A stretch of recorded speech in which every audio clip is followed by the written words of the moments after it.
Hi Libra, this is your love reading po. Para sa inyong love life.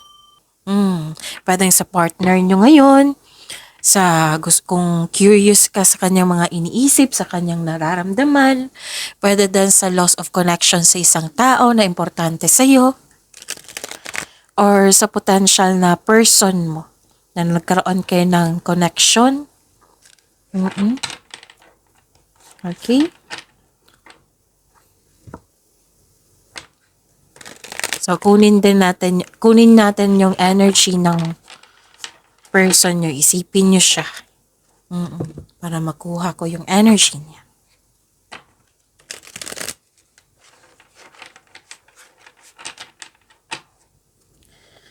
Spirit's Guide, ano po yung iniisip, nararamdaman ng person ni Libra? I need 4 cards po. I never expected to fall in love.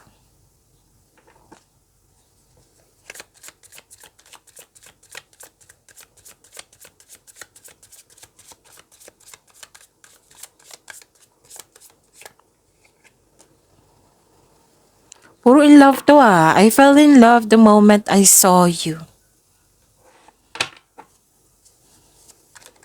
Okay. I hide my true desires for you.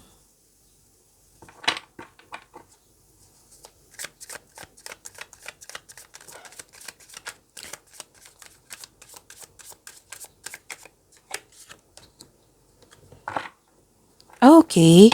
So we both require a period of healing. Pwede nagkaroon kayo ng space nito.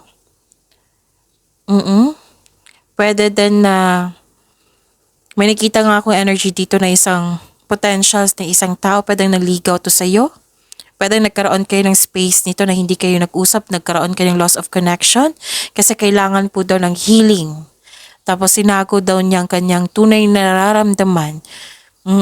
Tunay na desire sa'yo. Okay? So, yun. Pwede din sa partner niyo ito ngayon na iniisip dito na mahal ka niya pero kailangan ng healing. It might be na may problema kayo or naging toxic na po yung partnership niyo. Na kailangan magkaroon ng healing, forgiveness. Healing is forgiveness also. Okay? Para po kay Libra. Love life. Love life ni Libra. Buhay pag-ibig.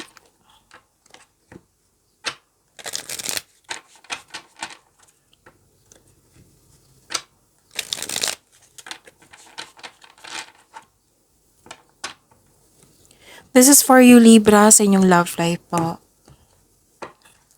Spirit Guide, kamusta po ang energy ni Libra ngayon sa buhay pag-ibig, love life po niya?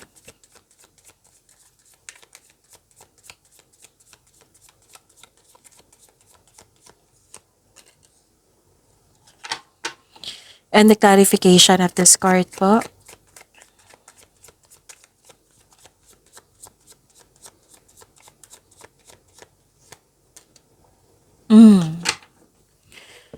Kamusta ang energy, Libra?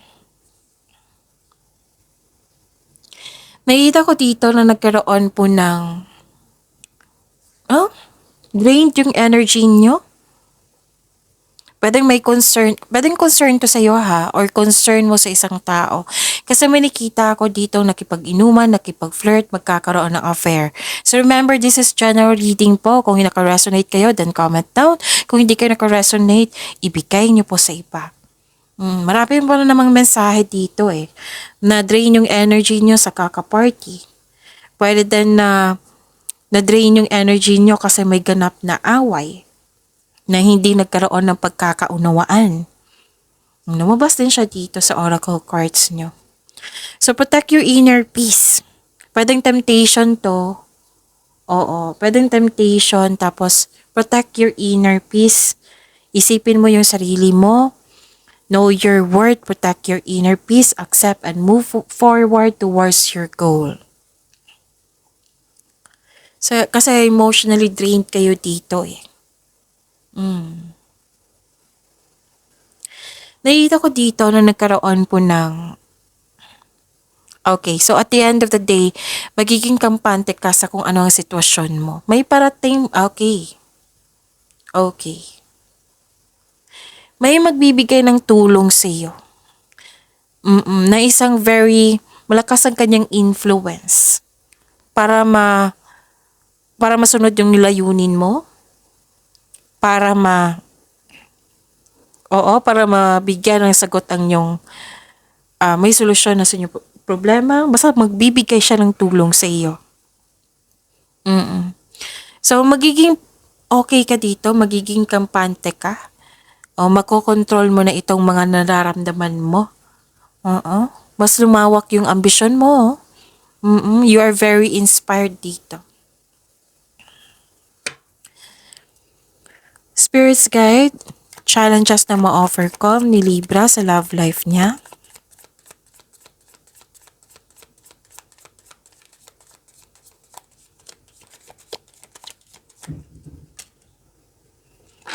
And the clarification of this card po.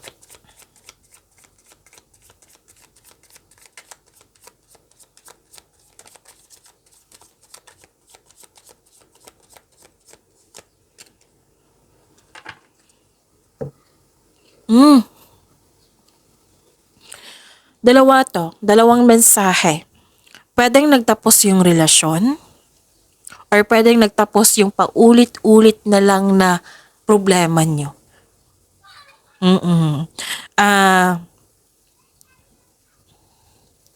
Okay? So, kaya mahalagang makipag-peace of mind, o makipag-peace. What I meant is mahalaga makipag-peace sa nakaraan upang makagawa ka ng paraan para sa bagong simula. Kumbaga, forgiveness ay kailangan dito. Forgive yourself, forgive this person, forgive the situation. Para magkaroon siya ng, may change eh. Gagawa ka ng changes para magkaroon ng bagong simula. So, accept and learn the past situation. Ito ay, pagtatapos ng isang mapait na sinapit. Nagkaroon ng pagtanggap. Nagkaroon ng pagtatapos. So, pwedeng nagkabati kayo or pwede din nag-end yung connection nyo for peace of mind. Na may nakita kasi ako ditong kapayapaan at nagpapasalamat kayo kasi nagkaroon ng ending with new beginning.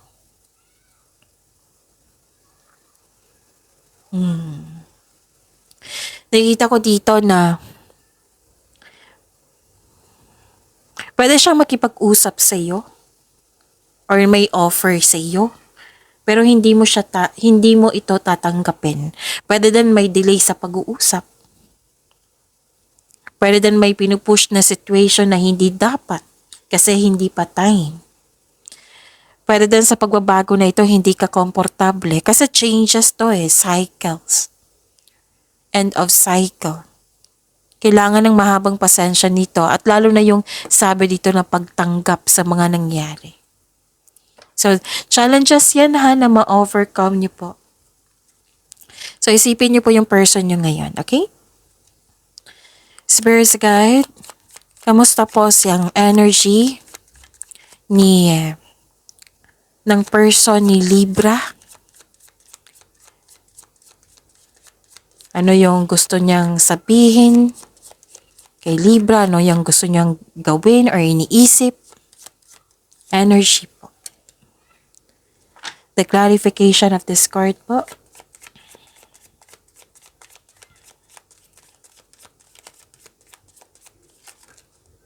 Okay, ang dami niyang gustong sabihin. Kunin ko na lang ha, kasi lumabas siya